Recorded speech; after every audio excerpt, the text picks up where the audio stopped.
Bad and faulty car engine versus bad motor? How to tell their difference? Hey guys, welcome back to the channel where we help you quickly diagnose causes and fix issues in your vehicle yourself and at home. Most drivers use the words engine and motor as if they mean the exact same thing. You hear it all the time, but they don't. You see, when your car starts making a strange noise, losing power, or shaking at a stoplight, the first thought that often comes to mind is, my motor is going bad. That reaction is common, but it can lead you in the wrong direction if you don't clearly understand what system you're actually dealing with. Because an engine and a motor are not the same thing in how they work, how they fail, or how they're repaired. And if you misidentify the system, you can end up approving the wrong repair, replacing the wrong component, and still not fixing the real problem. This is about understanding the difference between a fuel-burning engine and an electric motor, so you don't misdiagnose the issue. When you know which system is responsible for moving your vehicle, you can interpret symptoms correctly instead of guessing. And that clarity is what prevents small problems from turning into expensive mistakes. In this video, I'm going to show you exactly how to tell whether you're dealing with an engine issue, a motor issue, or something entirely different. You'll understand how each system behaves when something goes wrong, what warning signs belong to each one, and how to recognize the difference before you make a costly decision. So first, if your vehicle burns gasoline or diesel, produces exhaust, requires oil changes, and uses spark plugs, you have an internal combustion engine. That engine creates power through controlled explosions inside metal cylinders. Air and fuel mix, spark ignites them, and combustion pushes pistons up and down thousands of times per minute. That violent process is what moves your car forward. If your vehicle runs purely on electricity, has no exhaust pipe, does not require oil changes for propulsion, and operates almost silently, then you have an electric motor. A motor creates movement through electromagnetic force. No explosions, no combustion, just electricity flowing through coils and magnets to produce rotation. If you drive a hybrid, you have both systems. That means symptoms can come from either side, and you must be even more precise in your observation. Now, here's why this difference matters.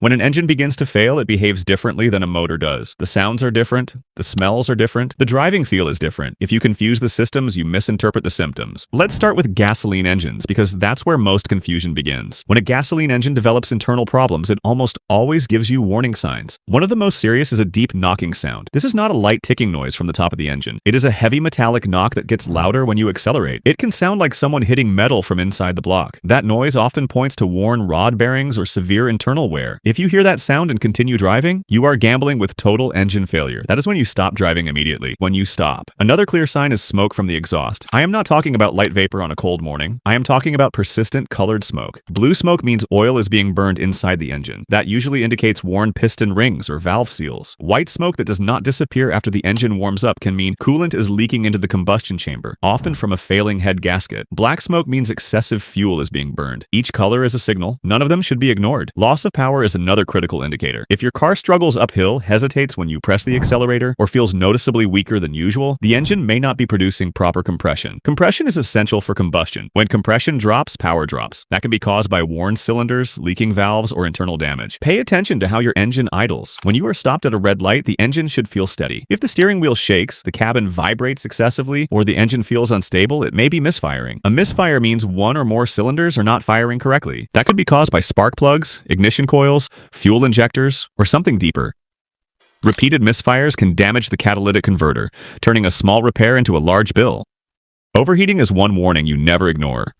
If your temperature gauge climbs toward red, you shut the engine off immediately. Overheating can warp cylinder heads, crack components, and destroy internal seals. Once metal overheats beyond tolerance, permanent damage can occur. Now shift your focus to electric motors. Electric motors operate in a completely different way, and because of that, their failure signs are different. Electric vehicles are extremely smooth and quiet. That smoothness is your biggest clue. If you suddenly hear grinding, whining, or mechanical scraping that was never there before, you treat it seriously. Bearings can wear, gear reduction units can develop issues. And because electric vehicles are so quiet, any new mechanical noise stands out clearly. Acceleration behavior is another major indicator. Electric motors deliver instant torque. When you press the accelerator, the response should be immediate and smooth. If acceleration becomes jerky, delayed, or inconsistent, the motor or its control system may be malfunctioning. Software glitches can cause irregular response, but combined with noise or vibration, it becomes more concerning. Range is another clue. While battery capacity decreases gradually over time, a sudden drop in driving range can indicate efficiency problems. If your vehicle consumes significantly more energy for the same commute, something in the motor system or cooling system may be under strain. Warning messages in electric vehicles should never be dismissed. EV systems constantly monitor temperature, voltage, and current flow. If the motor overheats or electrical irregularities are detected, the system will usually alert you. Ignoring those alerts can lead to power limitation or complete shutdown to protect the system. Now, here is where most drivers lose money. Sometimes the problem is not the engine or the motor at all. If your gasoline car will not start and you hear rapid clicking, that is usually a weak battery.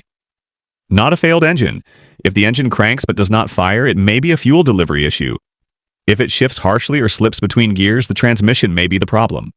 In gasoline vehicles, the starter motor is electric. Its job is to turn the engine so combustion can begin. If the starter fails, the engine cannot start. That does not mean the engine is bad, it simply means it cannot initiate rotation. Smells can also help you distinguish the system involved. A burning oil smell often points to engine leaks. A sweet smell may indicate coolant leakage. A sharp electrical burning smell, especially in an electric vehicle, can signal overheating wires or components. If you smell burning plastic in an EV, you do not ignore it. Vibration is another difference. Gasoline engines naturally vibrate because of internal explosions. However, excessive vibration can indicate broken motor mounts, misfires, or imbalance. Electric motors are inherently smooth. If you suddenly feel vibration in an EV, it suggests a mechanical issue in the drivetrain or motor assembly. Now consider what total failure looks like. In a gasoline engine, catastrophic failure often includes loud knocking, followed by sudden shutdown. The engine may seize, it may refuse to restart. In severe cases, internal components break apart and contaminate the oil with metal fragments. In an electric motor, catastrophic failure may appear differently. The battery may be fully charged, yet the vehicle refuses to move. You press the accelerator and nothing happens. The system may display fault warnings and limit output. Cost is the reason understanding this difference matters so much. Replacing a gasoline engine can cost several $1,000s depending on the vehicle. Replacing an electric motor assembly can also be extremely expensive, but misdiagnosing the issue can cost just as much. Replacing the wrong component because you assumed incorrectly is one of the most expensive mistakes you can make. So how do you confirm what is actually going wrong? Start with identification. Confirm whether your vehicle uses fuel, electricity, or both. Then observe carefully. Listen to new sounds. Watch for smoke. Notice changes in acceleration. Feel for vibration. Smell for unusual odors. Next, use a diagnostic scanner. Modern vehicles store trouble codes when something goes wrong. Codes related to misfires point toward combustion issues. Codes related to voltage or motor temperature point toward electrical systems. Even a basic OBD2 scanner can narrow your direction significantly. Also observe patterns. Does the issue only happen when the engine is cold? Only during heavy acceleration? Only at highway speeds? Gasoline engine problems often vary with load and temperature. Electric motor issues tend to be more consistent. Maintenance history also matters. If oil changes have been skipped, internal engine wear becomes more likely. Dirty or low oil accelerates metal damage. Electric motors require less routine maintenance, but cooling systems and software updates still matter. Here's the simple rule you remember. If your vehicle burns fuel, produces exhaust, and requires oil changes, you are dealing with an engine. If your vehicle runs purely on electricity and is nearly silent, you are dealing with a motor. If it is a hybrid, you must consider both systems separately.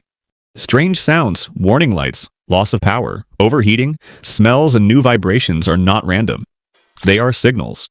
Your vehicle communicates through symptoms. When you understand which system is speaking, you stop guessing and start diagnosing. The next time you hear someone say their motor is going bad, you will understand the deeper question. Are we talking about a fuel-burning engine or an electric motor? That difference determines everything that follows.